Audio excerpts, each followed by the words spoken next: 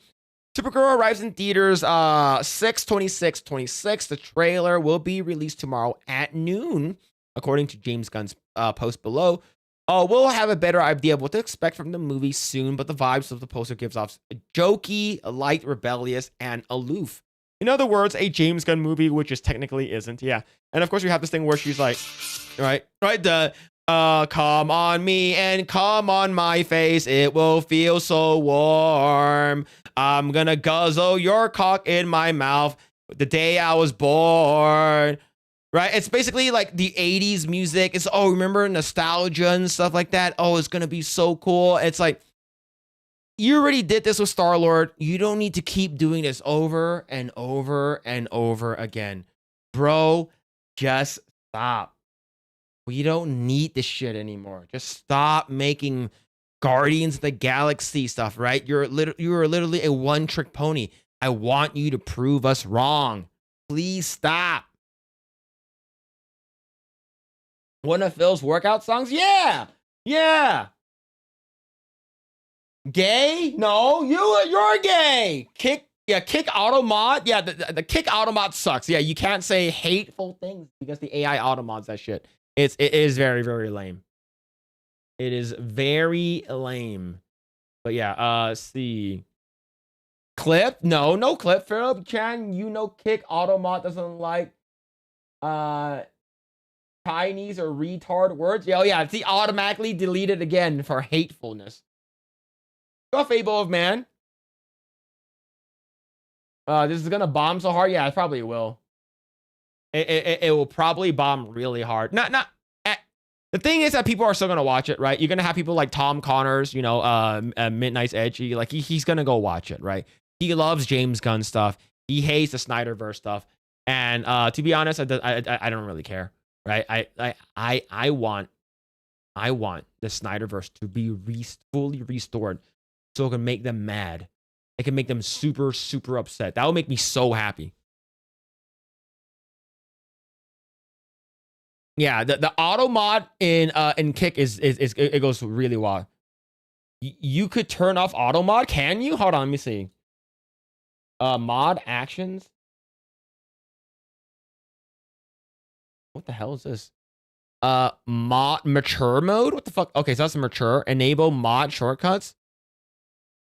Banned users. Mod actions. Identity. Oh, I probably need to go to the site to do this, right? For auto mod. Hold on, let me see. Let me see if I can fix that shit. Like, because I don't do any of that shit. The fucking dick does it. See. Ban the words, set goals, no. AI chat moderation. See, hate speech. Minimal. Save changes. All right. Manny, type all those racist stuff again. Type it. Type all the racist stuff again.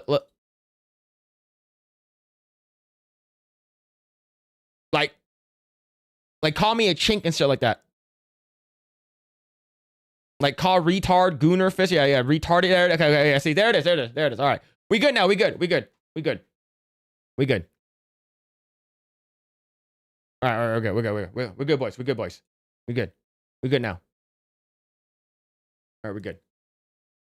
There it is. All right. Type all the racist stuff. Got it? Yeah, immediately banned. It's a trick to get the chat banned. Immediately he's like, yo, we got him. He says he bit some naughty things. We gotta ban him. We gotta ban this guy. But yeah, see. Bill, YouTube has whenever someone says Fuda, they automatically get banned. Whenever someone types Fuda, banned. All right. See if I'm missing anything.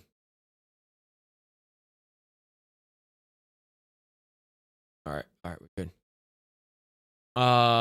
See.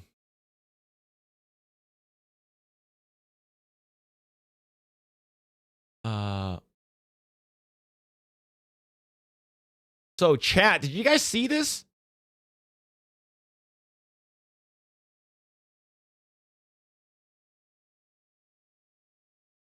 K-pop demon hunters, Huntrix, Rumi, Mira, and Zoe are Time Breakthrough of the Year. They're on the cover of Time magazine. Pop culture sensation K-pop demon hunters, a fictional group of women completely dominating Disney, Universal, DreamWorks. They are completely dominating the animation sphere. All right. This is what Disney is so afraid of. And they're getting destroyed right now. They're getting destroyed. Now, I don't really care too much about Time magazine, but this is literally like throwing shade at Disney, right? Imagine like at Anna and Elsa, or what's it called again? What's it called again? Or any other of these like Disney princesses or something on Time magazine. Damn.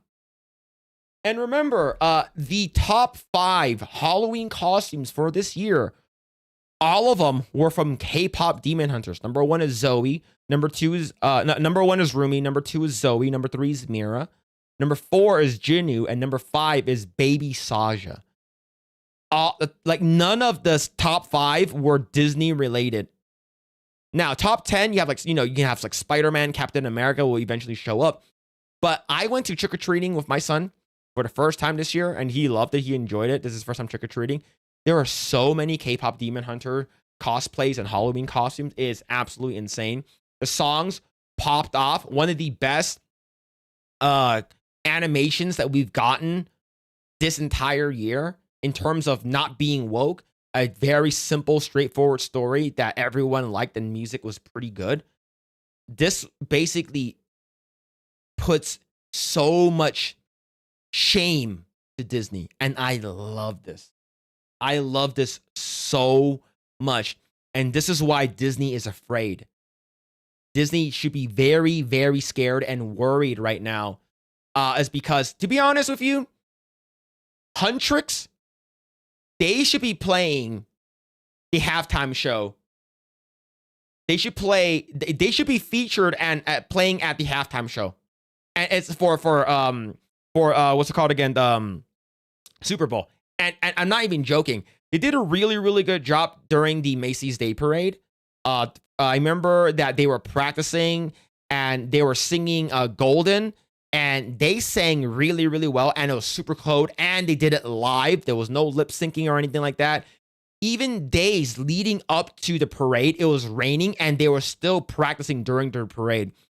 Do you know how many people were hyped and amped that they sang live? There's so many people that were there, super, super happy that they were singing.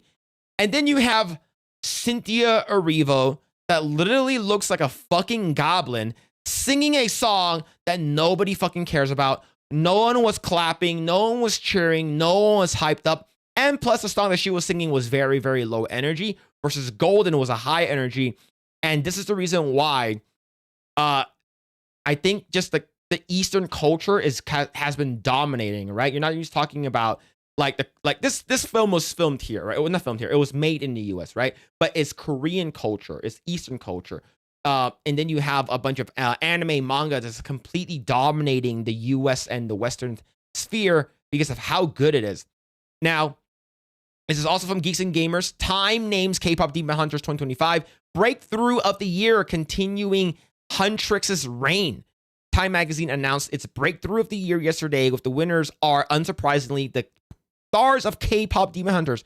And these people have beaten Blackpink and BTS in terms of best band. They've completely dominated the American billboards, and they actually beat what's it called again? A Destiny's Child, which is crazy.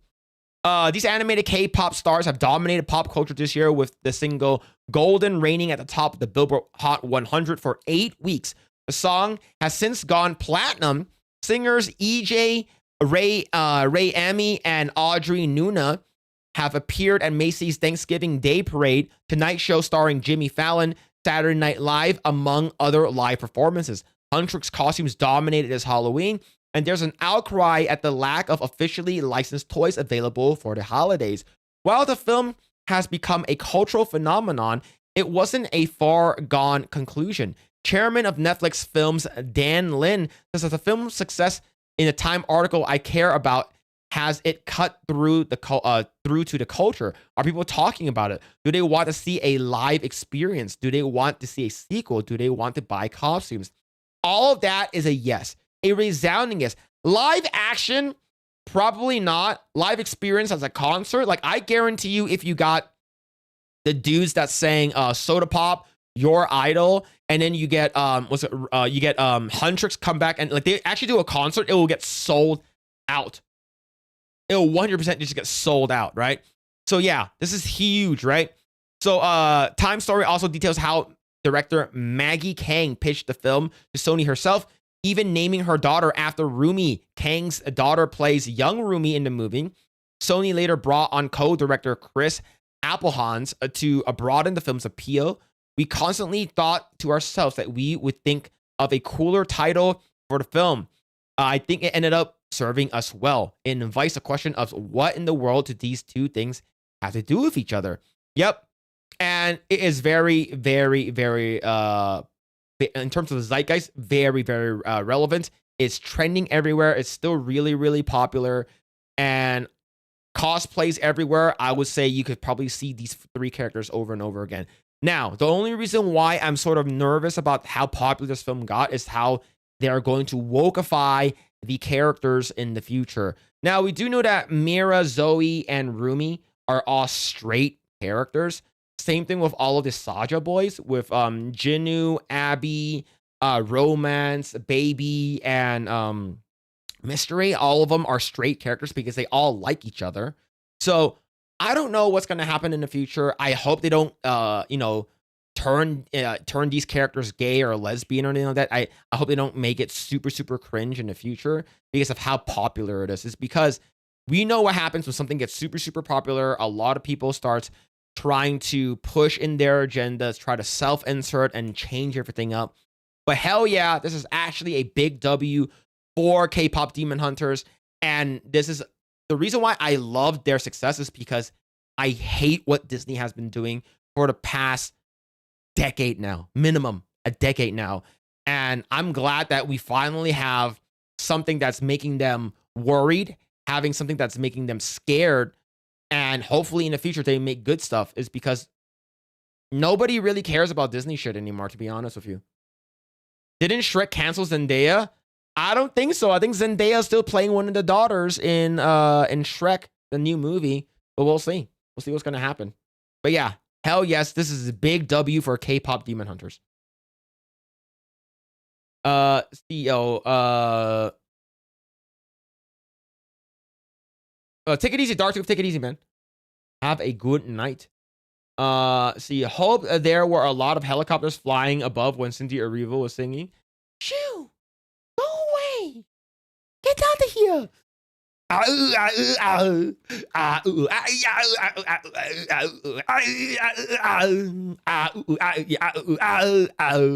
Making my way downtown, walking fast, bases, passing my home ground.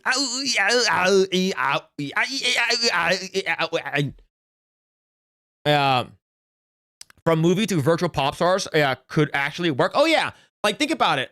Hatsune Miku is a virtual pop star that has her own concerts. She's a 3D avatar, and people go to her concerts and it's completely sold out, right? And I need you, and I miss you, and now I wonder if I could fall into the sky. Do you think time will pass us by? I'll stop. Disney loves shame. They've been wallowing in it for years. Absolutely. Hell yeah, man. I love that they're failing. I 100% love that they are completely getting roasted. Now, Dreamers, on the other hand, they've been doing pretty good. Same thing with Illuminations, but like race swapping characters, changing them up for modern audiences is garbage.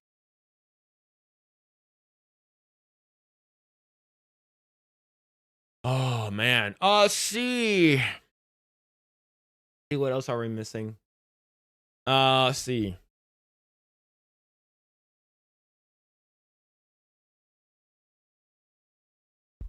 The voice of an angel wearing a helmet. Yeah.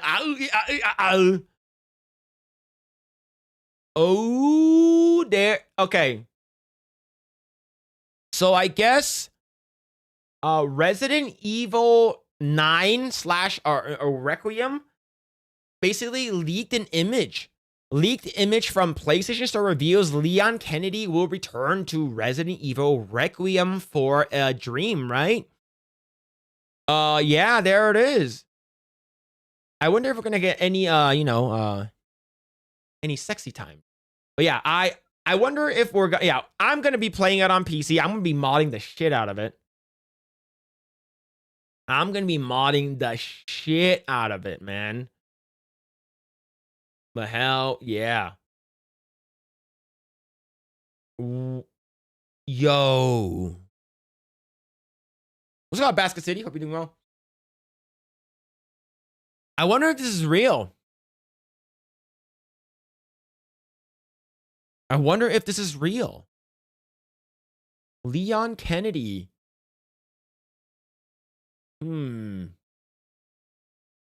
Dante or Virgil? The answer to that is yes. I am the storm that is approaching. Yeah, this is 100%. See. In the 90s, I was questioning why the big companies like Disney and Fox weren't trying to adopt anime style of animation and, more importantly, stories. I think it's the appeal of that wasn't really a big draw yet, right? Because they brought in a lot of the early anime stuff. Like, I'm not sure how well Akira did here in the States. Same thing with like early Dragon Ball stuff and Sailor Moon, and like Samurai Pizza Cats and a bunch of other stuff that came out from Japan. I'm not sure if they were a big hit. Of course, the first biggest thing that people loved was Dragon Ball Z. And like Dragon Ball regular, like people watched it, but it was like too comedy. And I think people did like it. But once it became Dragon Ball Z and you start, hearing that, Dragon Ball,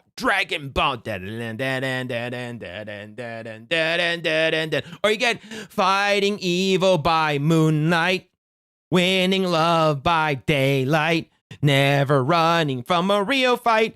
There's only one named Sailor Moon. Like that shit, it's like, yeah, but then once Toonami hit, that's when people started to really get into anime, right? You start having Tenchi Muyo, Big O, you start getting Trigun, you started getting what's it called again? It's just fucking Gundam Wing. You start getting Dragon Ball Z. That's when officially people were like, wow, anime is actually pretty damn good, right? And then Burger King started selling like Dragon Ball Z kids meal and shit like that. Like it started getting really popular. And then you started getting more like Pokemon, Digimon, you get fucking what's called Zoids, you get fucking Bogadachi wanted me no uni like you're getting like fucking Adult Swim stuff, and then you started getting Cowboy Bebop. Like that's when, but by the time that happened, it's already like in the 2000s when that shit happened, right? That's a shit that happened, right? So yeah, it's it basically in the 90s it didn't really pop off until like the late 90s until early 2000s. That's Yu-Gi-Oh, Pokemon, right? Like card captors. Like you start seeing stuff from Japan in on like WB Kids or Fox Kids, right? So anime didn't become a really big thing until like the 2000s. So yeah. Digimon, did you know monsters? Yep. Yu Yu Hakusho. Yeah, Yu Yu Hakusho. You get Sonic, right? Sonic started like instead of American Sonic, you're getting Sonic from Japan. Yeah. But yeah, man. At my age, the first animes I've watched were Dominion, Tank, Police, and Bubblegum Crisis. Then I got shown Akira. Then Lotus War. After all, I finally gave DBZ a chance. Yeah. Like people, like for me, I just watched cartoons. And like for me, I just thought Dragon Ball was just a cartoon from Japan. I didn't know it had its own genre called anime. So yeah. I had no idea it was like, oh, it had its own thing. So all right. I am sort of caught up with the whole Netflix, Warner Brothers, Paramount stuff, but I guess more things happened today. Netflix laughs off Paramount hostile takeover bid for Warner Brothers, super confident their deal will go through. So Netflix has the big money, but we'll see what's going to happen, right? Netflix has officially responded to Paramount's surprise hostile takeover bid for Warner Brothers Discovery, signaling confidence that its own agreement with WBD remains on track despite the industry's shaking developments. With two legacy studios, world's largest streamer, now locked in a three-way threesome corporate tug of war with Baby Elephant Walk, Hollywood is bracing for one of the most consequential media fights in years. Speaking of UBS Global Media and Communications Conference, Netflix CEO Ted Sarandos said that the company fully expected today's move from Paramount to be expressed unwavering confidence in a deal already announced between Netflix and Warner Brothers Discovery. I think as much as I want Paramount to take full control of Warner Brothers, I know Netflix is gonna do it. The reason why is because of money. You have way more money than Paramount does, right? Yeah, Paramount has a lot, but not as much as Netflix, right? Sarandos described the agreement as positive for shareholders, for consumers, and for workers across the entertainment industry, emphasizing that Netflix believes it is well positioned to complete the process. Today's move was entirely expected. We have a deal done, and we are incredibly happy with the deal. We're super confident we're going to get it across the line and finish.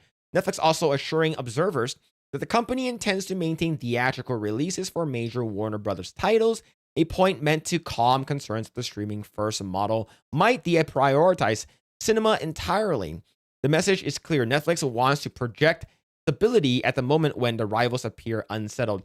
And we also have the TV shows, the animations, or the DC animated universe. We have a bunch of other cartoons like Looney Tunes and stuff like that. But we also have video games. So yeah, Netflix has big money, but they're doing some shady business in attempts to push this deal through. Even Hollywood hacks that hate our side also hate Netflix and Netflix wanting Warner Bros. So yeah, it's both sides are hating it, right? Basically, the people who agree with us and the people who completely disagree with us are hating this. It's because what's going to happen in the future? Most likely, the increase of Netflix is going to be maybe like $30 now. There's going to be an increase of Netflix for sure. Are they going to completely remove and just liquidate fucking HBO Max? Is that gonna go away? Are they gonna have like a little subset, sort of like when Disney had Hulu under their belt, but Hulu still had its own thing, and then Hulu eventually went away, if I'm not mistaken, right? Is that eventually going to happen? Are they going to roll over people? Are there going to be mass layoffs? And all of this is leading towards yes. This is a pattern recognition thing that we've been seeing from Hollywood for a long time now. Whenever a big company absorbs another big company, there will be mass layoffs. When Fox was bought by Disney, a lot of people were let go. A lot of people were basically let go is because there were studio redundancies in marketing and producers and stuff like that. And most of the time, when they try to roll over producers, artists, executives, and stuff like that, it does not bode well. Is because the game that it's already they already have an executive producer, they already have artists, they already have directors. They don't need any more of them. You're not going to have two co-art directors working on a project. No, that's typically not going to happen. And I'm not saying it doesn't happen, but the chances of that happening is slim to none. And I was a part, like I said, I was a part of the Fox Disney acquisition. I was working at Fox at that time. Now, I was with Disney, and then Disney ended up selling us to another company. So a lot of redundancies, a lot of bloat they're going to let go a lot of people. And Netflix has a big you know, they have a lot of cash. They have a lot of resources, so they can do whatever the fuck they want. Now, in terms of gaming, Netflix does have their own stream gaming. I'm not sure how well that's doing.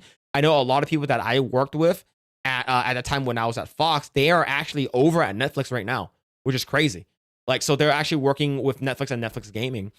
Paramount, however, is presenting a very different picture to Warner Brothers Discovery shareholders. Its newly announced hostile bid, valued at $108.4 billion, all in cash, is significantly higher than Netflix's $82.7 cash stock offer. Paramount argues that the financial structure of its proposal is far more secure and avoids regulatory uncertainty that accompany a Netflix acquisition. And the reason why is because Netflix is definitely a lot more stable in terms of how much stuff they have, right? And you're also looking at the long run in terms of future investments and where everything's going. So Netflix has a lot of money. I think it has a better word of mouth, and it's literally a infinite money glitch system. They want they really want the cash deals, because a lot of the CEOs of Warner Brothers, they can just fucking cash out and leave, right? They can just get their cash and they can just fucking leave. But for Netflix, you're getting stock. So what does that mean? There's this thing called the incentive program, right? So it's literally it's like an income incentive program, then IIP or SIP, right? So in this place, it will be like the Netflix incentive program, the NIP, the NIP. And what that means is that in order for you to get your full stock cash out offer, you need to be working at Netflix for a minimum of a year to a year and a half in order for you to cash out. So that means that people who don't want to be there, let's say like the CEOs or the bigwigs or the executive producers, the people who are like leadership position, they will have to stay there and basically do nothing, or just like dick around or whatever for about a year to a year and a half. Is because it takes a minimum up to a year and a half for you to cash out your stuff. Sometimes it takes even longer. There's an incentive for them to keep you there. And the thing is, yes, Netflix stocks is public, so they can sell it that way. But a lot of people, they don't want that. They want cash on hand immediately. So this is a big, big what if. But I have a feeling that Warner Brothers and Discovery will side with Netflix, even though it's a lot less, right? You're basically losing out on how many? 26 yeah, that's a lot of fucking money you're losing on. You're losing on $26 billion, right? So I don't know what's going to happen, but we'll see, though. I think Netflix is going to win, though, no matter what. In a statement, Paramount called a bid superior and sharply criticized Netflix deal as riskier and less reliable. Paramount's strategically and financially compelling offer for WBD shareholders provides a superior alternative to Netflix transaction, which offers inferior and uncertain value and exposes WBD shareholders to a protracted multi-jurisdictional regulatory clearance process, along with a complex and volatile mix of equity and cash. Ultimately, I think I do agree, and like I said, I do want Paramount to take a control over Warner Brothers. It's because you're having a legacy studio take control over a legacy studio versus a streaming platform taking over, right? And I think that they're going to wokeify a lot of shit. And the thing is, the Ellisons are very, very good friends with Donald Trump. And I prefer to lean that way anyways. And the fact that even the left and the people who disagree with us feels the same way says a lot, right? So yeah, we'll see what's going to happen, though. I think we might get something before the end of the year. I'm not sure if not, but let's see. If Warner Brothers resists both moves, the company continues forward as an independent entity despite shareholder pressure. That is a lot of money, man. $108 billion all cash is a lot of fucking money. So we'll see what's going to happen. I feel that it's either going to happen. If it doesn't happen before the end of the year, it will probably happen early next year. But I'm not sure how that's going to be. It's because their fiscal year and stuff like that in terms of taxes. I'm not sure how that's going to happen. But we shall see. Most likely, they'll either sell off the Warner Brothers games or put them on streaming as content, maybe, right? For cloud gaming and stuff like that. In my opinion, that's what basically Disney did with us, right? Disney basically sucks at making video games. They suck, and whenever they have a game that's basically says Disney or Disney Interactive, the game typically does not do well. So they ended up selling us to another company, but we're still working with Marvel very, very closely for approvals and stuff like that, right? We're basically developing the game and we're publishing the game, and just we're working in partnership with Marvel and Disney. But yeah, we'll see what's going to happen with this, though. I'm not sure what's going to happen, but well, to be honest, I think, I think there's a higher chance of Netflix winning over Paramount, but I prefer Paramount to win. See, if one of them pledged to bring back star ratings, I choose that one. Yeah, maybe. While Paramount may not be a 100% perfect choice, they would be a lesser of two evils, as it were. Paramount would at least push for more theater stuff, while Netflix wants to kill theaters. Oh, absolutely. And that's the reason why people like was it Quentin Tarantino and what's it called again? Steven Spielberg. They don't really like streaming. Smash JT, thank you so much for the raid, man. Thank you, brother. Hope you had a great stream, man. Thank you, dude. Really appreciate it, dude. Thank you. Hope you had a great stream, Smash JT.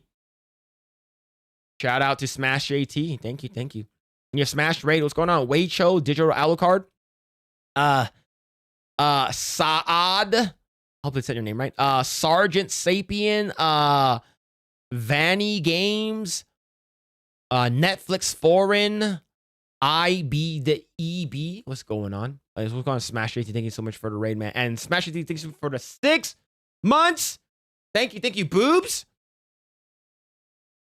Hold up. Big boobs. They're not the biggest, but they're pretty big. Let me bring up a here it is. I'll bring up this one here. There you go. Her mouth is open. Bam! There's some Sydney Sweeney boobs. She's contouring her boobs to make her boobs look bigger. But yep. But thank you. Really appreciate it, man. Thank you for the raid, brother. Thank you. Show Bobs. Yep, true. Show Bobs. I don't know how to I don't know how to say my name in English either. Saad. Sad. XX sad XX1. There it is. I said it right. Let's see. But yeah, thank you for the rate, man. Hope you had a great stream, brother. See. Philip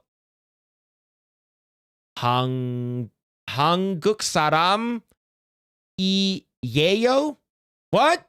I don't know what that means. Would you call me? Thumbs up low. Have a good night. Smash 80. Thank you, man. Let's go, Sam Jackson. Thank you for the raid, man. Appreciate it.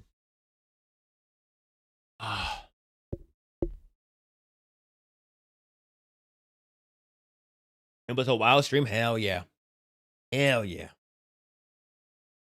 Oh man. But yeah, we got some big titties. I am Korean. You from Korea? Are you from the Hongdae? I asked if you were Korean. No, I am not. I am not Korean. I am not from Hongdae. 안녕하세요. I'm not gonna be like, yoki puchara, mama yorada, we gon' party like lady dee da da da. Wow, fantastic baby dance. Ooh, ooh. I'm gonna dance. Wow, fantastic baby dance. Ooh. I'm not gonna say that.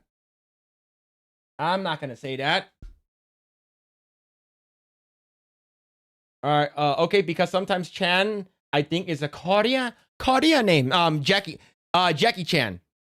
I am Chinese. I is a father China. Cha, how are you feeling? Ni hao ma, charum.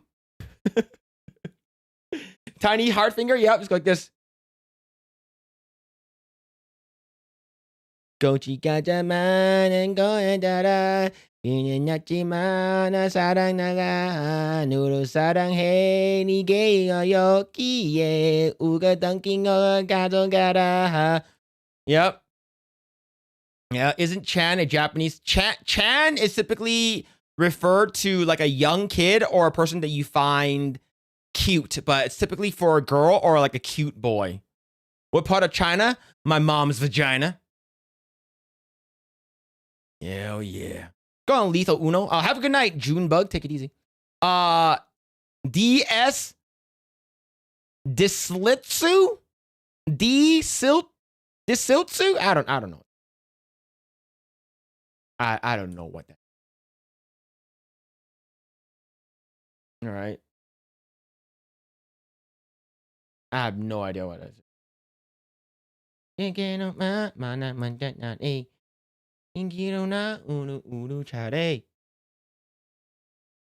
I'm not Korean. Hey, I'm Chinese. I will teach you guys all the bad words. I'll teach you guys all the Chinese bad words. Okay. But yeah. Anyways, but thank you for the raid, man. And shout out to everyone. Vagina. Yep, true. CCP streamer. Yep, exactly. At least my name isn't Pussy Chan. Hell yeah. I like Pussy Chan. I'm more my Nigerian, not from the waist down. I'm not. Ni hao or Nehoma? I'm more of a Nehoma. Hoa. I speak a little bit Mandarin, but I'm a Cantonese guy. Which Chinese words will give me the best or worst credits? You gotta sing. Yao Ning Ku Da, Hai Gan Tao Gama, Hai Guan Tao Gama, Xing Ni Yao Zhi Da. Ni shi nei nigga nei nei nigga nigga nei nei nei nigga nei nei nigga nigga nei nei yang gong chai hong chao bai ma di di da di di da. That's the one that will get you 100 million% social credit score up.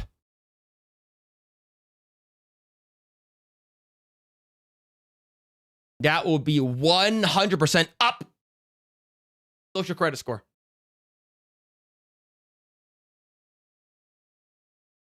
All right, if you sing that, you go, 我们心将注定的相上，我是来，我想给哥哥要朋友啊。No, you said that one's pretty good too, and you can say 斜阳飘飘，北风萧萧，天地一片长毛。Sweet, I'm gonna sing that in Mike's chat when he streams. Yeah, true. It's true. I could use some more social credit. Oh man, to be honest with you, like I feel like if I go to China, they'll probably just arrest me. I'll get in trouble. And he's like, hey man, we saw you say some terrible things about the CCP. You gotta apologize. And then yeah, I might have to what's it called again? I might have to apologize to the. I'm so sorry. You've been racially insensitive and chat, you motherfucker, with her China's feelings. Yep, exactly. I'm gonna get captured, man. Is Cantonese that American adopted in English without knowing it's Chinese? Bye specifically. I'm not sure. So Cantonese is like, it's more about it's harder to learn Cantonese is because how you pronounce things are a little bit more. It's a little bit more hard. Yeah, we saw that fake Chinaman in the US apologize to absolutely. They will 100% make me apologize. If not me, they'll make my parents apologize. Right? Sounds about right. Yep. See, yeah, Phil, they will Hassan you. You will work for them. Look, they basically say, hey, you have to say that you love 中国. 我喜欢中国. 中国很好. Mama 中国. Shit like that, right? Say fucking China #1 and shit. Yeah, blame on Hassan. Yeah, fuck that guy, man. Look, he said that, oh, you know, I feel more Chinese and shit like that. Look, he will never China would never embrace him. Okay, like he can suck up to the CCP, but the people of China will not embrace him. I'm not sure about the CCP, but the thing is that the fact that he's white is already like automatically like a red flag, and he's not like white to white. You know what I'm talking about? He's like Turkish. He's a Turk. He's not like blonde hair, blue eyes white, right? He's not like blue eyes white dragon white. Right? Cantonese is much deeper film history, competed with Hollywood, Hong Kong film, dates back to silent film, no lie. Oh yeah. 100% true. Yeah, they're basically they're basically gonna wipe my brain, wipe my memory. Do you see what Hassan was wearing in China tour? Yes, I did. I did see what he was wearing during the Streamer Awards. He was basically wearing Mao's, basically like the Mao's outfit. Mao Zedong's outfit. Explain all the Xi, Jie, Ji sounds. Do you know what they means? Okay. So the easiest one is Ma, like M-A. Ma, ma, ma, ma. All means different things. Right? One of them is like a question. One of them is a horse. One of them means mom. One of them means like whatever. So it really depends. Phil's cousin Tiffany Fong living it up in the United Arab Emirates. That's wild. Tiffany Fong, she's pretty cute. Before Bollywood's competition, there was Hong Kong. Oh yeah, I used to watch a lot of Hong Kong films. I still watch them from time to time. I'm gonna head out. Have a good one. Yo, take it easy, turd. Have a good night. Take it easy. But yeah, I have no affiliation with the animal abuser Hassan FYI. No worries, man. No worries. Most Chinese immigrant folk that are in my area are Mandarin-speaking people. Seems Cantonese speakers are heavier along the U.S. coastal side. So Chinatown, you'll have a lot of Cantonese speakers over there. Chinatown in San Francisco, Chinatown in New York, Chinatown in what's it called again? In LA, all very Cantonese. But most of them, even in Guangzhou, like most of the people there don't even speak Cantonese anymore, which is where the Cantonese language is very like basically present, right? And mostly people speak Cantonese in like Macau and Hong Kong now. Guangzhou is like mostly it's like switching over to Mandarin. The reason why Hong Kong used to be a huge e-commerce area and commerce area in general, and the Cantonese language was very like good for you to learn, especially during British rule. Is because of that. Because when British and when they still have Hong Kong under their belt, a lot of white people would go to Hong Kong, and that's why one of the actors in Hong Kong, he typically plays like a white cop. He has very good Cantonese, is because of that. So there's a lot of things back and forth in Hong Kong. So a lot of people from like Shanghai, Beijing, Chongqing, what's it called again? Xi'an, like all of those cities, they started to learn Cantonese is because of that. But in 97, when the British gave Hong Kong back to China, that sort of like fell by the wayside. Is because, well, now it's because the reason why is because they want to please the white people, and a lot of white people prefer to learn Cantonese is because of Hong Kong. So ever since that, like Cantonese sort of died. Like there are still people that still speak it, but it's not as it's sort of like speaking English here in the US, right? But yeah, going on Tristan Blaze. It's also older than Mandarin, much older. Cantonese is like it's sort of like people don't really speak anymore. It sucks. It definitely sucks. I want to learn Cantonese to watch Hong Kong films. I love Hong Kong films. Yeah, definitely. Ferg leaves as I'm coming back from lurking figures. Yeah. I love Japanese films. You can tell which of us a good Chinese movie. Can you tell us a few good old Chinese movies? I can tell you like a bunch of Hong Kong stuff, like Hong Kong films. Most of the stuff I've seen are like action movies, right? Like Jackie Chan action movies. I would say the Chinese Odyssey Cinderella with Stephen Chow is really good. It was one of the best adaptations, and one of the best adaptations that people like. That's not in TV series format that happens to relate to Monkey King. That one's really good. Stephen Chow is actually the main character of that one. Of course, it's comedy and action. A lot of the older Cantonese stuff. I know that like I like a lot of like martial arts stuff, like Jackie Chan, Jet Li stuff, some of Donnie Yen stuff. It was weird. This one's called like Drunken Tai Chi, which Donnie Yen was in. It was one of the earliest ones I've seen him in. It sort of looked weird. But I would say a lot of like the old Jackie Chan, like you can't go wrong with them. Especially if you love Jackie Chan and like Hong Kong fighting movies. Like those are really good. Yeah, Chinatown, Seattle has a lot of families that live on Beacon Hill. Google Trash won't let me copy and paste. The thing is, I can't really read. So like like I only read like very simple like basic characters. I can't read a lot of them. Yeah, I took an Asian film course and the Hong Kong film industry discussing it was fascinating. Yeah, like if you're talking about like TV shows, there's a lot I can recommend you. But in terms of Hong Kong movies, like old ones, like the martial arts days are probably the best ones. There are a lot of good ones in the early 90s and the late 90s, early 2000s. Like Infernal Affairs is really, really good. It's basically what The Departed is, but it's better, in my opinion. Is Fuzhou Knees as rare as some it may get to be? Fuzhou? I've heard of that, but like I would say Taishan is probably more rare, but Taishan is like ghetto. Phil speaks Fudanese.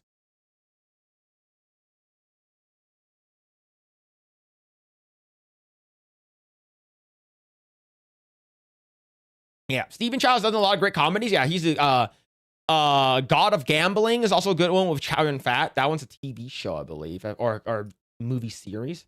I know God of Cookery is good. He did a lot like Stephen Chow is a very, very big fan of Bruce Lee. So you see a lot of his older stuff is very, very reminiscent of Bruce Lee movies. Yeah, movies with Chow Yun Fat. Yeah, Infernal Affairs is a classic. Yeah, I would say Chow Yun Fat's God of I think it's God of Gambling is really good. Can't read Phil's Chinese Beardo. The thing is, I can't. It's not like I can't read it. I can't. It's not like I'm reading it incorrectly. I just can't read it.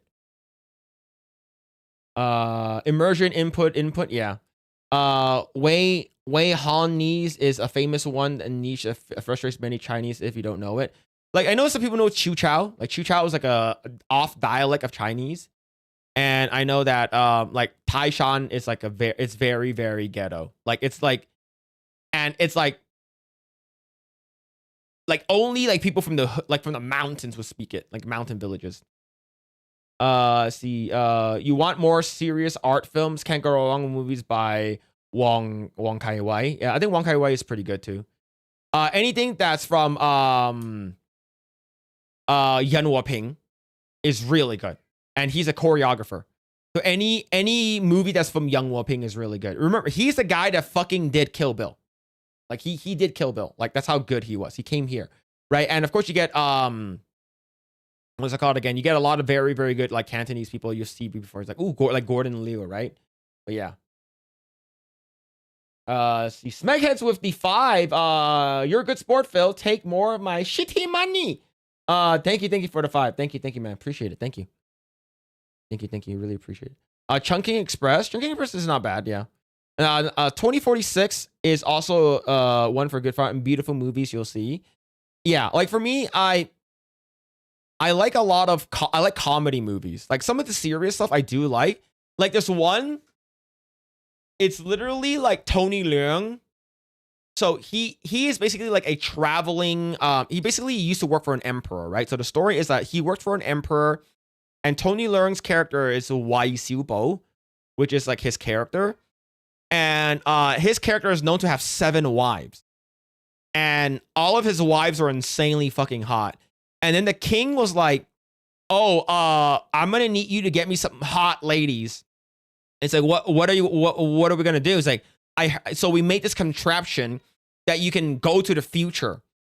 So he's like, what? So he goes to the future.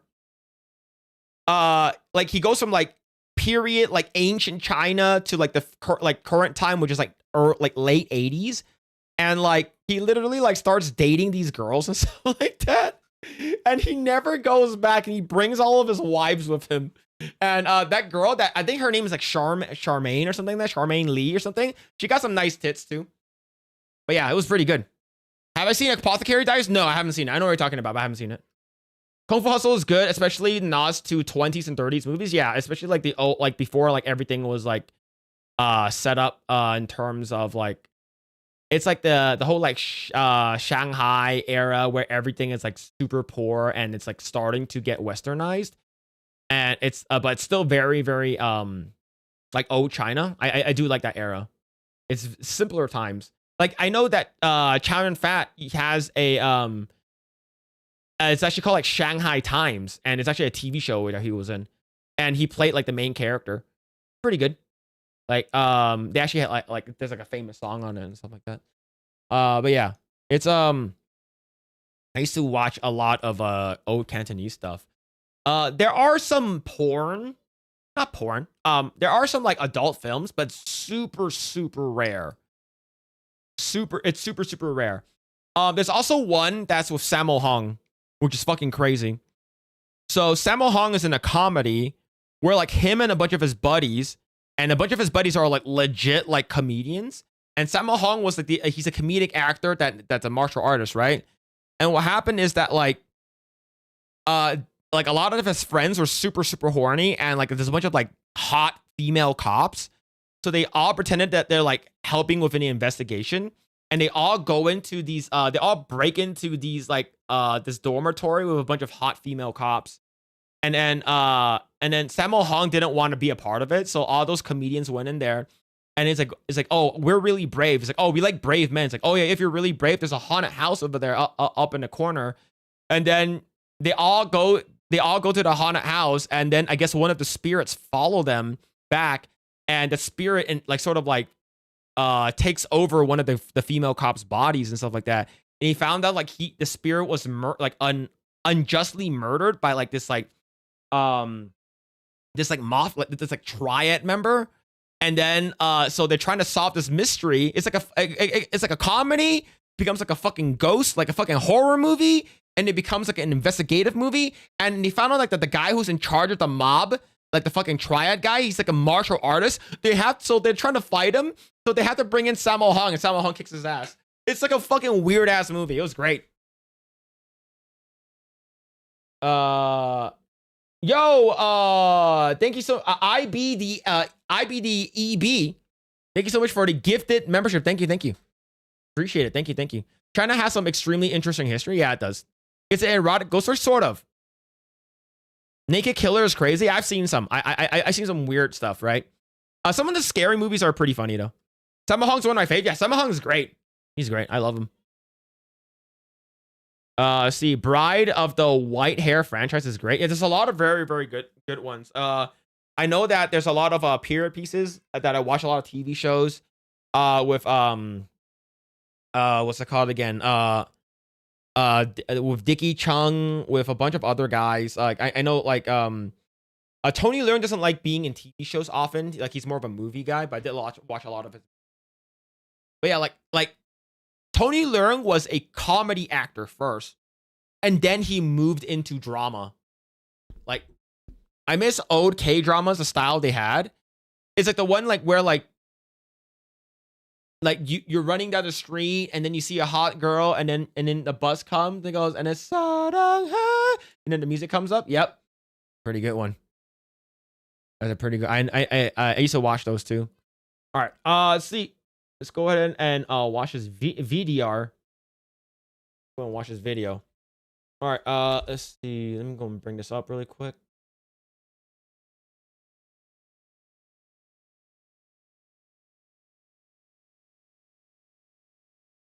Okay, all right.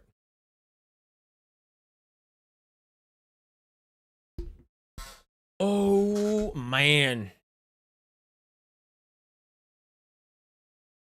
Star Trek Starfleet Academy is going to be coming out, and I'm not looking forward to it. It's going to be pretty gay and pretty unhinged, that is. And it's going to be cringe at the same time. And I did watch Star Trek Picard season 3, and that was pretty damn good. I did watch some of the Jar Jar Abrams movies and stuff like that. I did watch a little bit of Next Generation.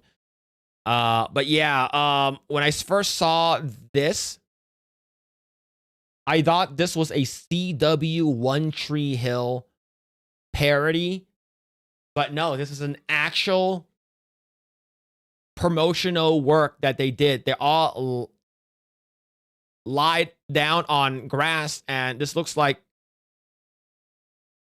I'm watching a CW TV show. It literally looks like I'm watching a CW TV show with fucking Gavin DeGraw. I don't want to be anything other than what I've been trying to be lately. All I have to do is think of me and a peace of mind. Like, One Tree Trek. Yeah, sing the song. I'm turning around looking at me and who am I supposed to be? I don't want to be anything other than me. Yeah. Friends, yeah, someone told you life was gonna be this way. But don't you dare speak ill of Friends. Friends is pretty good, right? But yeah, let's hear what the drinker has to say.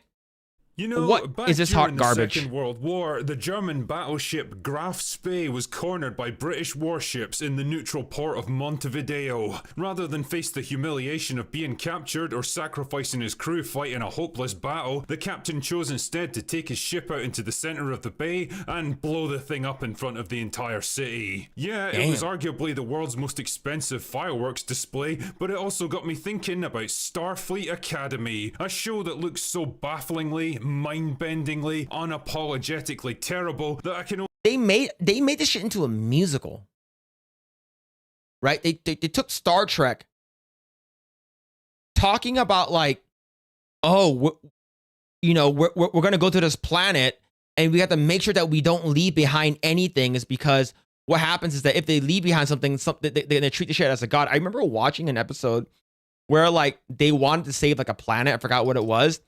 And they're like, no, you shouldn't. And then like one of the guys just sort of did it anyways. And they gave them like some small tech. And they eventually, when they came back to this planet, like a little bit later, like they fucking made a statue of this person and shit like that. It's like, what the hell is happening, man? It's like, holy shit. Like, this is why you don't do it. They're talking about how like, we have like fucking, everyone is good. We're going to go around the fucking galaxy and saving planets and saving people and shit like that. But we all at the same time try not to like meddle with their fucking, with the development and stuff, is because it's very, very important. And now we have this shit, fucking gay shit here. God, man, what happened? What the hell happened, man? This is sad. only explain its existence as Paramount staging their very own version of the Graf Spee. I mean, you'd think after the cringe-inducing disasters of Discovery and Strange New Worlds, they'd want to change course and roll out something a little more mature, thoughtful. It's so goddamn diverse, all right? Now, Star Trek has always been diverse. I'm not saying it hasn't, right? You got an Asian dude, you got a black dude, you got Jerry LaFord, right? You got fucking a robot cyborg dick sucker or fucking Data. And then you have Picard, and then you have the Klingons who are typically black. And then but now it's like but you get most of them are white, right? Most of them are white. Some maybe not so much, but it has been somewhat diverse. But now it's like every other character is a diversity hire.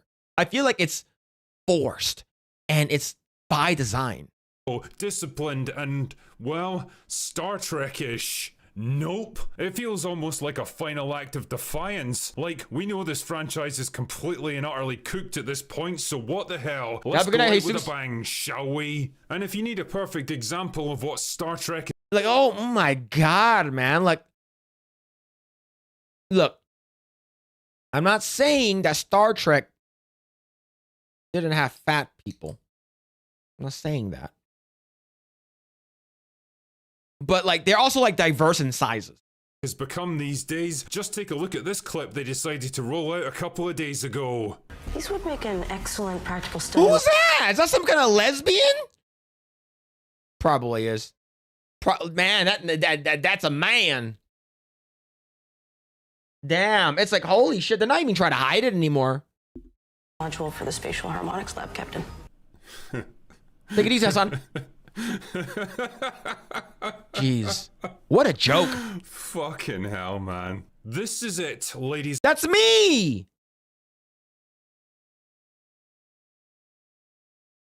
That's me! What am I doing on screen? I'm gonna blow up. And gentlemen, this right here is the absolute state of Star Trek. I mean, props to the showrunners on this one. Normally, there's only one morbidly obese woman on the bridge of your average starship these days because physical fitness standards are a tool of the patriarchy or fascism or, I don't fucking know, whatever the word of the day happens to be. But they truly have upped the stakes by doubling it here. And oh boy, did they double it. I bet the replicators have to work overtime whenever you ladies waddle into the mess hall, eh? That sucks. Also, I know this is just an aesthetic thing, but I've got to get it off my chest anyway. Why in the name of Shatner's hairpiece are modern starship bridges so fucking ugly? Yeah, it has. I'm gonna go back just a little bit. It has no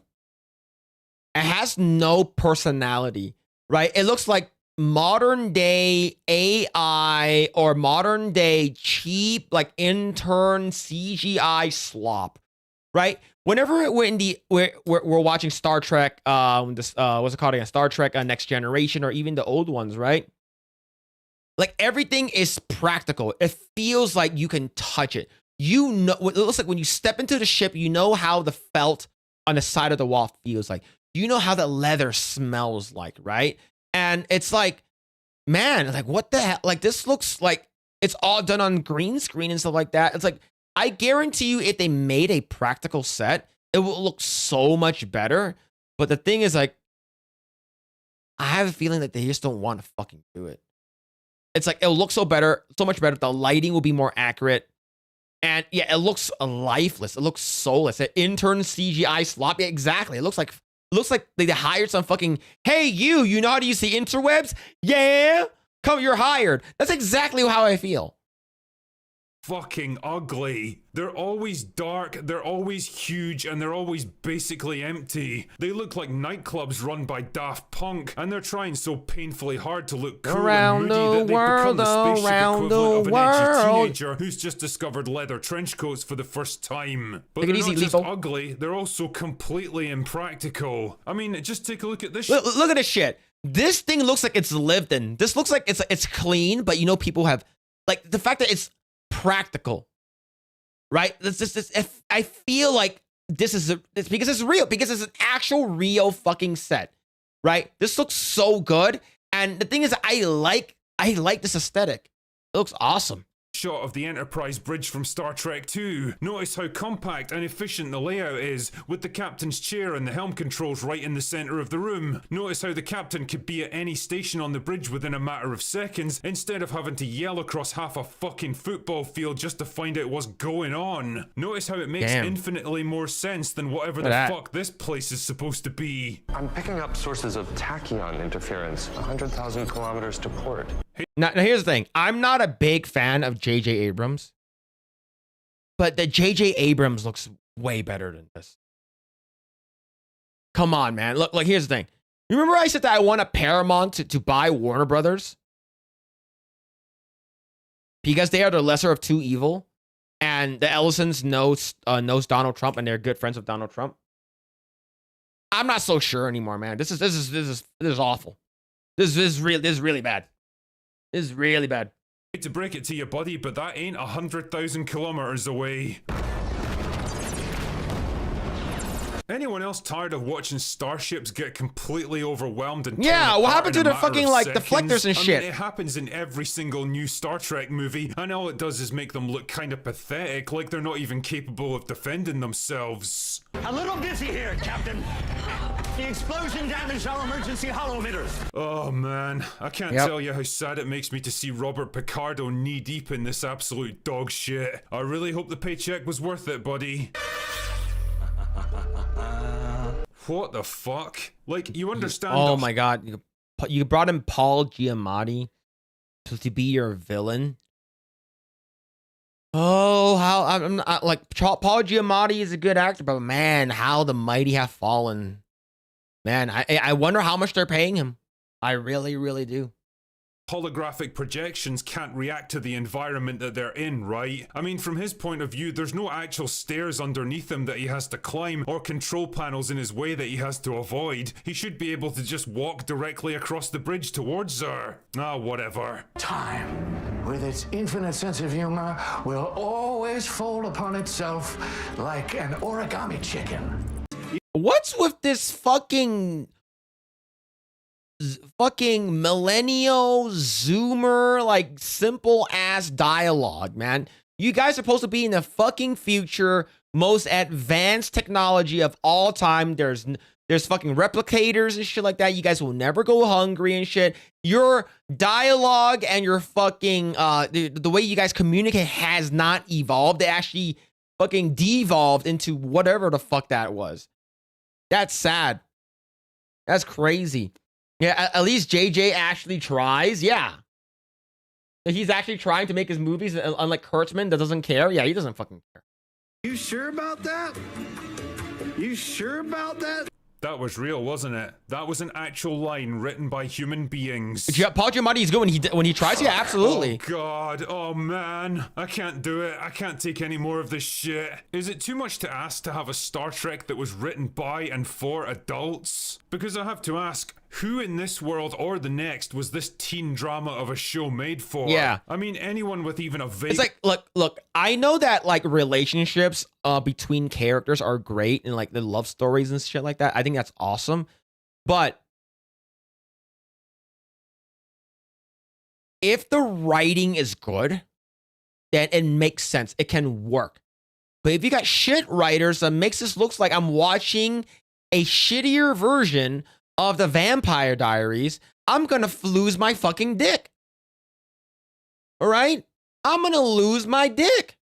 understanding of Star Trek is going to be completely and utterly appalled by the weapons-grade retardation on display here, and anyone who's looking for a high school drama about feelings and relationships is going to be instantly put off by the geeky science fiction backdrop. It really does feel like the worst of both worlds, like a studio that's completely out of ideas for this franchise and is just throwing shit against a wall, desperately hoping something will stick. Well, Starfleet Academy might well be shit, but something tells me it isn't gonna stick. He's out of line, but he's right. Either way, you can count me the fuck out of this one because I've got better things to do with my life. Like watching paint that's already dried. Anyway, that's all I've got for today. Go away now. Man. I remember, I used to, like, stay up in the middle of the night, like, jerking off and stuff like that. Like, after I'm done jerking off, like, I would play, like, 2 games of League, and then I would jerk off with the other hand. And then, like, in the background, I'll have, what's it called again? Next Generation, right? I'll have it on, and I'll see, I'm like, oh, it looks pretty cool. And then, like, I'll see, like, an episode, and they're just, like, talking, and, like, they're yelling. I'm like, what's going on? And like for me, like I have it on in the background, and I wasn't like a dedicated watcher. I just have it on in the background just because I wanted some noise, And like sometimes like you have what's it called again? Like you're jerking off to like what's it called, a Britney Sky or something like that, and then like you see Picard in the background. You're like, oh, and then you nut on Picard's face, and this sometimes it's all right, right? But the thing is, none of the new characters I want to nut on. You just like, it's so bad. It's just like, I don't care about the modern day shit. And the thing is, if I was more of a Star Trek fan, if I was a bigger Star Trek fan, I would be like legit furious over this. You're taking like such an amazing, fantastic IP and you're driving that shit into the fucking ground. You're fucking destroying it. Like, yeah, you got Picard season 3, right? But like the Underdicks, like nobody fucking watches that. Like nobody watches Discovery, and I don't know how that shit is still going. Like I don't get why. Like if no one's watching it, why do you think, oh, let's make another spin-off and call it Starfleet Academy and focus on fucking like the Academy and shit like that? No. And then, of course, you have, like, a bunch of the older guys are no longer there, right? Like LeVar Burton and shit like that. And like, all of them are fucking old. And it's sad. And it makes me hate what Hollywood has done to all of our franchises that we loved and grew up with, right? Like I said, I never grew up watching Star Trek. Like like to be honest, like I said, I've seen some Next Generation. I've seen episode was Picard season 3 because that was the only season that was good. And I've seen like 3 Jar Jar Abrams movies. And I've seen bits and pieces of other stuff, right? It's just they ruined Star Wars. They fucking destroyed the legacy that is Doctor Who. Star Trek is fucking getting roasted in front of us. We're seeing it die in front of our very eyes. What else are they gonna ruin? I just, it makes me sad that like everything that we love, like the nostalgia stuff, it's like, oh yeah, and then like, oh, it's not made for you anymore, old man. You know, it's like, what the fuck are you talking about, bro? Like we're the ones who are, it is made for us. We're the one who actually consumes the stuff. We're the one that actually has money to buy the shit. Who are you making this for? Are you making it for the fucking Zoomers who are not gonna watch any of your Star Trek bullshit? They don't even fucking watch Star Wars. And Star Trek is more dialogue, right? Star Wars at least has lightsabers, the Force lightning, Force ghost sex. Star Trek has replicators and people talking, right? They have fucking set phases to stun and fucking make it so. And like you have that shit, but like most of it, it's talking, right? You're conversing and shit like that, right? And then you might have some of the girls and stuff like that. You have like they're fucking taking off their, you know, they have like skimpy outfits from time to time, which neither here or there. But it's like, this is literally like people talking. What draws people to watch Star Trek is the story, right? You don't need fucking flashy fucking space battles. You don't need like fucking space wizards zapping fucking people and fucking lightsabers and shit. You don't need to have any of that. All you have is fucking dialogue. And now you're like, space donuts and it's no one's gonna fucking care. Yeah. All the gay kids to watch Star Trek, that's pretty true. You're probably 100% on that, right? They literally fired all the people who knew how to do those practical effects. I was one of them. And that's the shitty part, because practical effects will save you so much more money. If you have a set, you have people can actually like react to something. People can actually sit down and see their surroundings, and everything is, you can touch everything. It feels more believable. It feels like it's lived in. And that's the reason why I don't like digital effects. Now, here's the thing. There are good ways where you can blend both the two, right? You can make something, you can make like the background 3D and the effects 3D, but all the stuff that's in the foreground, in the midground are all real. For instance, a very good one is Frankenstein with Guillermo del Toro. Like the whole lab, that's an actual fucking lab. They fucking built that lab. The VFX in the background from the outside, that's extra CGI stuff, right? And that's the reason why it looks better. Same thing, another really good example is Jurassic Park, which I just recently rewatched. It's still fucking good. It still holds up. The whole raptor scene, the reason why the fucking kids were legit fucking scared is because the raptors were fucking like animatronic and handheld fucking puppets, right? So they see the fucking dinosaurs. That shit's scary as fuck. Versus like if you're watching something like Jurassic like World Rebirth or something like that, the dinosaurs aren't real. Are you actually going to get afraid of the dinosaurs? Your emotions will not, it's not going to be as good as something that's physically there. The lighting on those creatures, those practical effects and stuff like that, the practical designs, the practical sets, those are lit properly. They look good on camera. And all you need to do is make sure that if you're going to make the set again, make sure it looks good and make sure everything is set the way they are. But now is everything just using fucking CGI slop, right? I'm not saying CGI is bad, but like, something like this, the space battles and stuff like that, you can use CGI.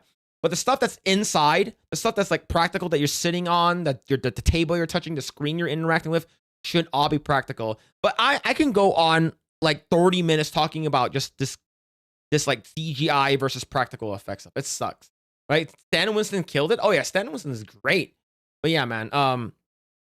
Overall, it just makes me sad. Like I said, I don't want to be anything other than what I've been trying to be lately. Like, it's just, this is so fucking cringe.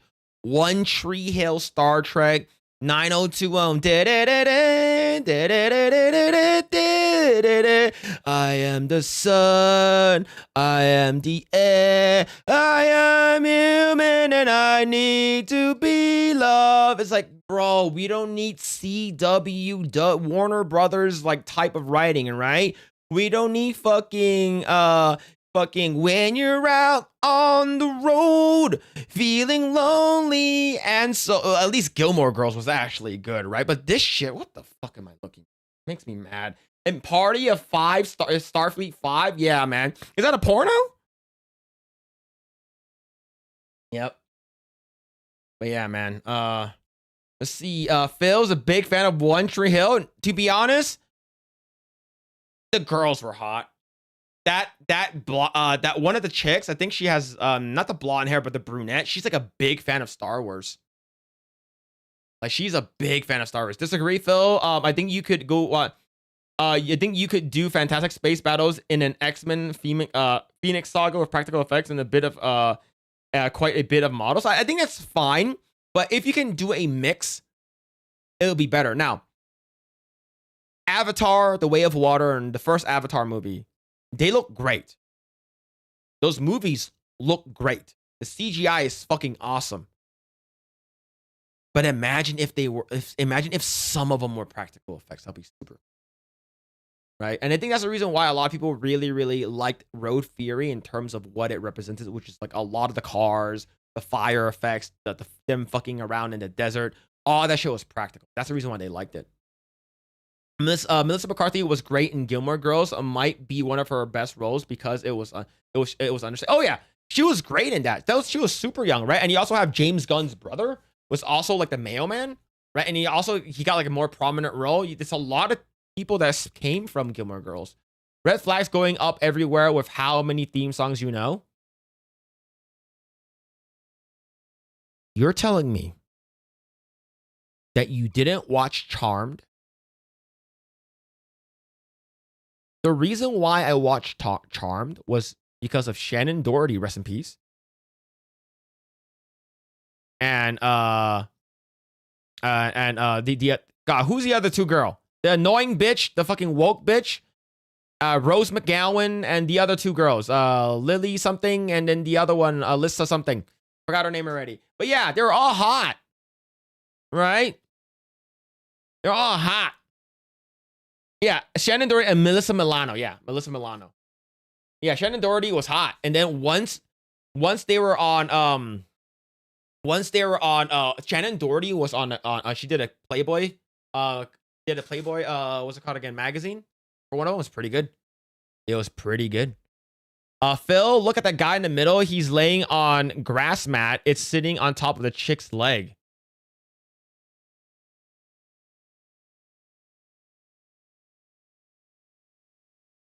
The guy in the middle sitting on a grass mat? Oh, yikes.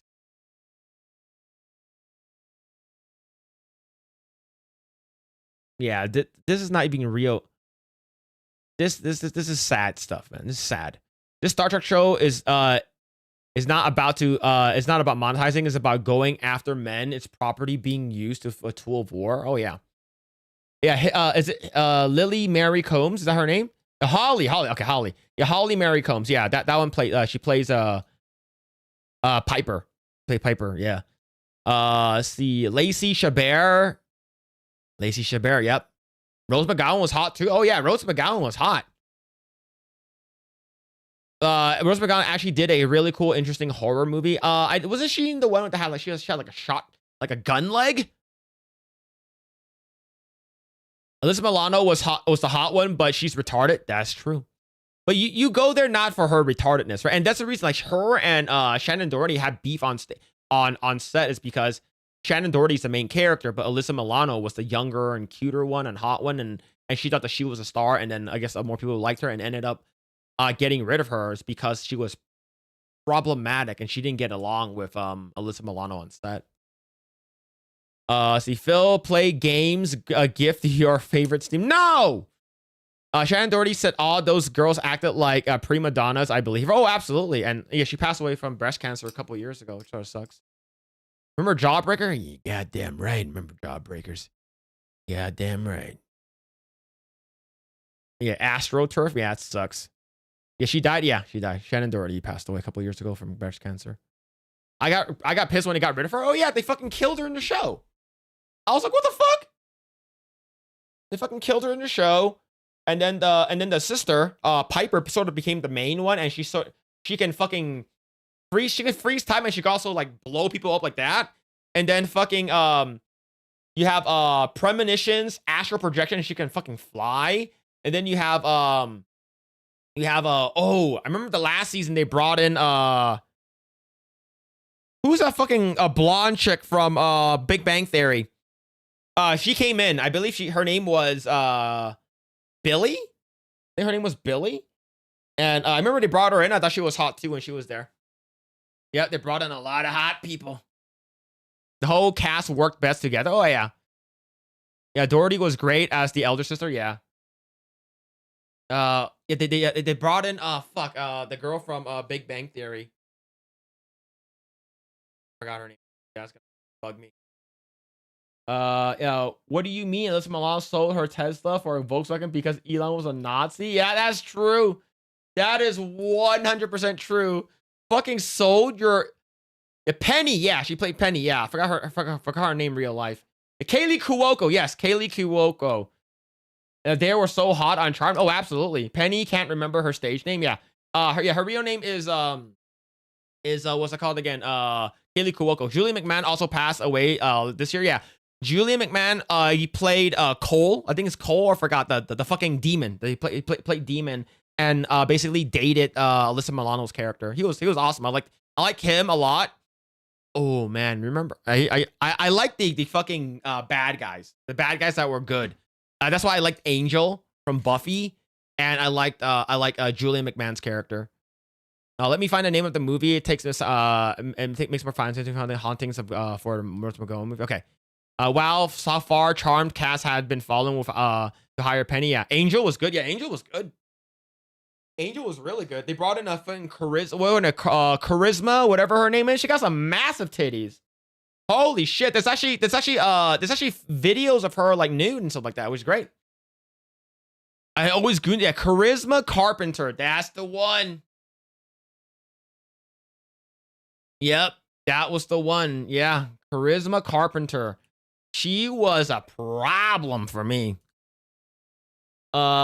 She was a big problem. I remember there's actually a picture of her nude, I believe, somewhere on the interwebs. Yeah, I remember her. Charisma Carpenter. What a babe back in the day. Back in the day, man. Look at that. Man, she was, yeah, we can't watch that without it. Do I eat my own poo? Unfortunately, no. Angel was top tier. Oh yeah, when Angel sort of when they broke off and did his own show was good. Julian McMahon's Doom is good. Yeah, Julian McMahon as Doom, Victor Von Doom was good, but they screwed up his character. Yep. Didn't Charisma Carpenter date The Rock or Vin Diesel? Probably. I don't remember. But yeah, this was her. Yeah, too bad Jessica Alba Sauer with the Fantastic Four, but yeah, she wasn't great. The reason why they hired her is because she was the it girl. Like everyone thought she was hot, and I did too. That's the reason why I watched Honey. I watched Honey for that reason. Yeah, she was on Playboy. Yep, she did Playboy. Yep, couldn't watch the show without getting distracted. Yep.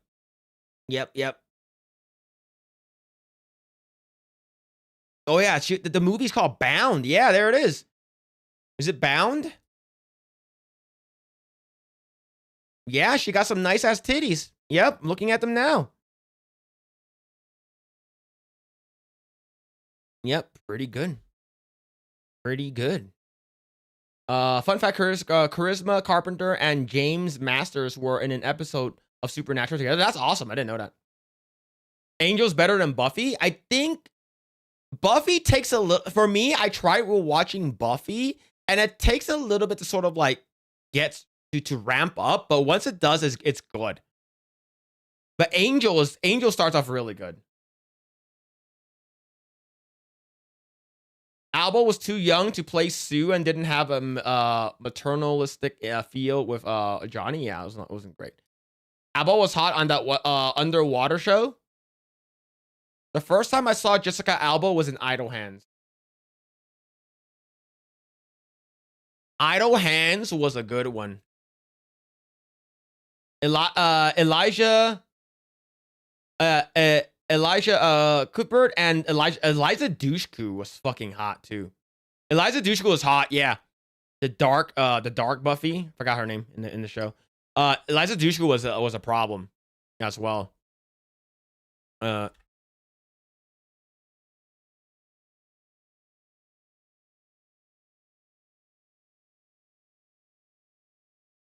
Okay.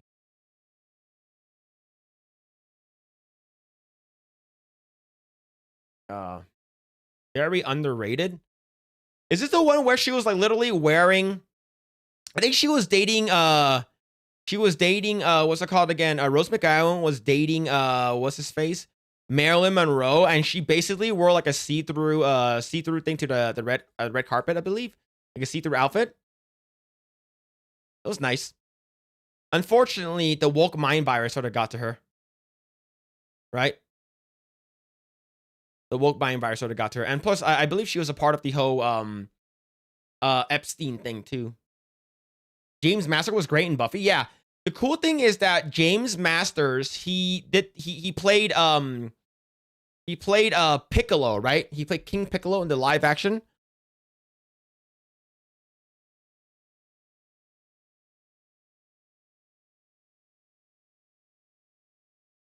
Oh, sorry. Did I say Monroe? Manson. My bad. Manson. Okay. So James Marsters, sorry, not Masters, James Marsters, he felt so ashamed that he played a fucking terrible live action version of Piccolo that he came back and did the voice for Zamasu in Dragon Ball Super. And he did a pretty good job, in my opinion. Yeah, I meant Manson. My bad. You bringing out the gooner in me this birthday? Yeah, goddamn right. To be fair, I think she got screwed over with the Weinstein thing. Oh yeah, she did. Weinstein sort of fucked her up, unfortunately. Yeah. But man,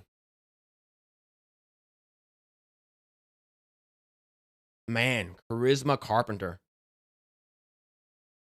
Dragon Ball Evolution doesn't exist. Unfortunately, I watched it. Dragon Ball Evolution is the worst movie ever. Nothing compares to it. Yes. Dragon Ball Evolution is the worst thing I've ever seen. And as a big Dragon Ball fan, I fucking hate it. It is the worst thing I've ever seen in my life. And I've seen The Room, and I've seen Snow White with Rachel Zegler. And Dragon Ball Evolution is worse. But yeah. Yeah, he did good job as Zamasu. Yeah. Flipper was the show that Jessica Alba was in. Oh, okay. I don't think I've seen that one. Though you know there are men that say they can fake doucheku. We'll see. We'll see. Flat? That's crazy. That is crazy. But anyways, chat, I'm gonna call it here. I have a doctor's appointment tomorrow morning I need to go to. So I'm gonna go to bed. I have a doctor's appointment tomorrow.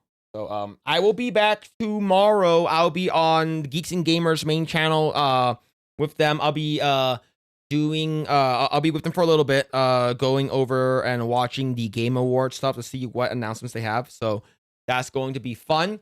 And then we'll see. And I should be going also on Epic Verse as well. So I'll be on both of them. And then tomorrow not tomorrow, on Friday I'll be on for a bit.